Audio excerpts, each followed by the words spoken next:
remercier tous ceux qui sont présents aujourd'hui, malgré nos difficultés pour trouver une salle à la dernière minute pour des raisons techniques. On n'a pas eu comment dire, la justification par le propriétaire du commerce, le légaliste. On va plutôt aborder, parce qu'on commence un petit peu en retard, on va plutôt aborder la conférence de presse du collectif Armand Trudon. Donc petit rappel au niveau historique, c'est que nous avons interpellé les candidats pour les présidentielles.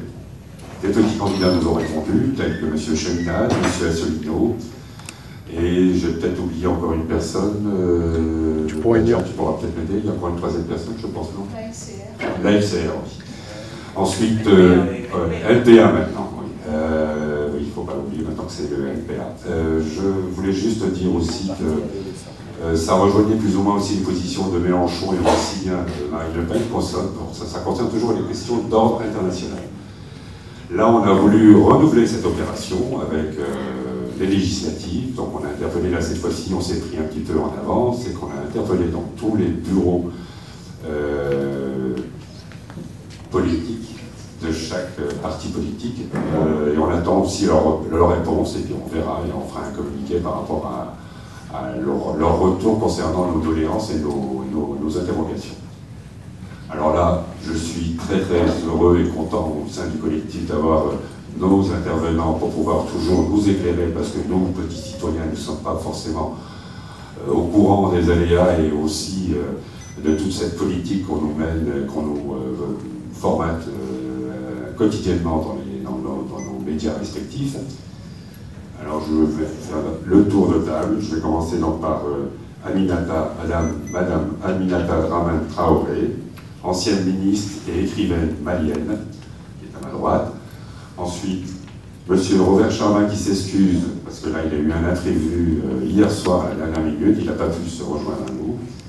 Donc on aura un peu plus de temps, parce qu'on disait qu'il y avait trop d'intervenants, on risque de déborder pour les questions avec les journalistes, mais voilà, là ça tombe mieux.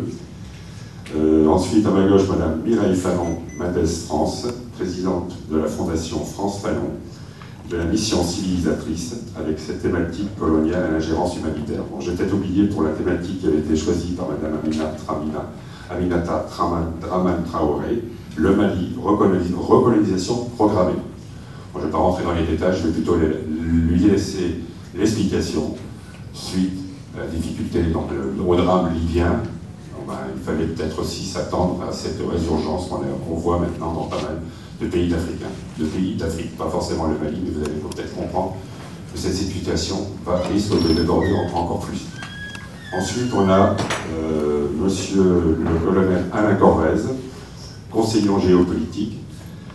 Bon, là aussi, on avait quand même pas mal d'interrogations sur cette adhésion à l'OTAN, et malgré quelques promesses, on a cru, on avait quelques espoirs que l'OTAN, que la France va se retirer de l'OTAN, parce qu'on fait partie, on est partisans de la souveraineté de l'État français, qu'on n'a pas à s'allier avec un organigramme tel que l'OTAN, en connaissant surtout son historique depuis ces 10 dernières années.